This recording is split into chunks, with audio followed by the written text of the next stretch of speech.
And then I guess the final question is, how big of an impact do you think that climate activism has on climate policy? Do you feel decision makers are quite insulated, or do you think sort of post last year's climate activism, the position has changed quite significantly?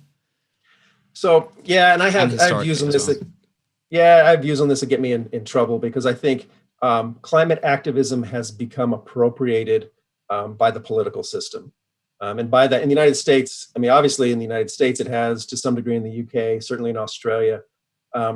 It's become a left-right wedge issue. And it's a reflection of who people want to express who they are, what their politics are. And it has encouraged politicians giving what I would call lip service to the climate issue without serious efforts to develop legislation that can survive over many decades. So, I mean, if you go back at least to the Clinton administration, things became much more partisan, I think, after that. But the issue has been dominated by presidential statements, executive orders, and the reality in the U.S. system.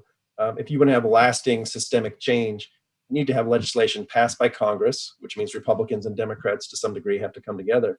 And in the U.S., basically the abandonment of a legislative strategy to deal with climate change is reflective of how politicized the issue has become.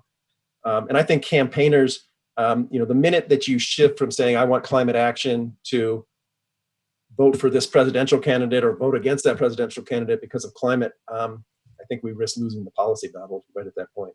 No, that makes sense.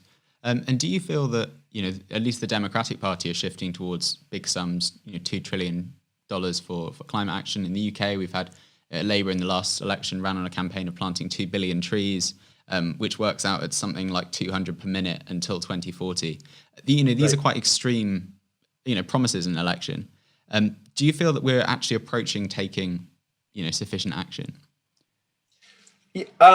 No is the short answer. I mean, if you take a look at Joe Biden's plan, and I'm going to vote for Joe Biden.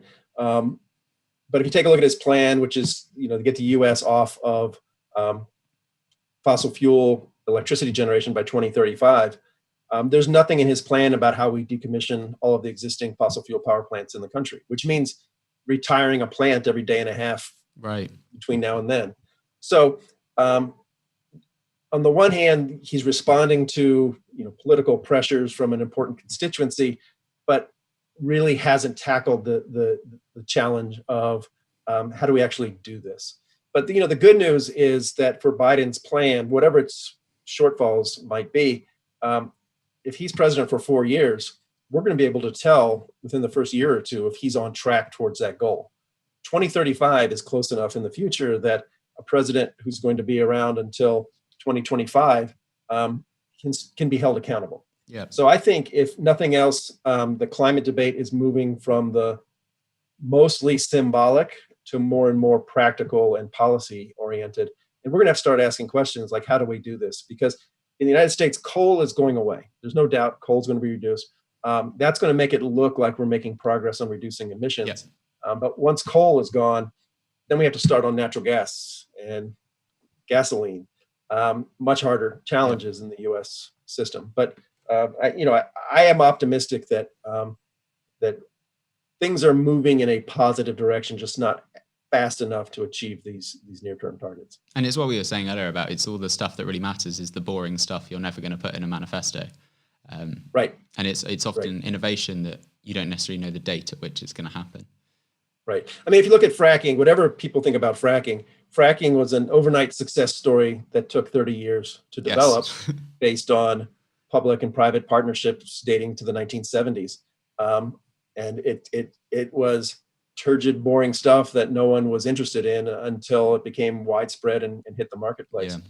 Yeah. And what we should be thinking about is in the carbon-free area, what are the technologies of 2040 or 2050 that will be emerging, that we're going to be developing starting yesterday and today. Yeah, that's how this challenge is going to be taken on, and it takes a long time for systemic change, particularly something as big as the energy system. Amazing, perfect. Well, I think we'll leave climate change there.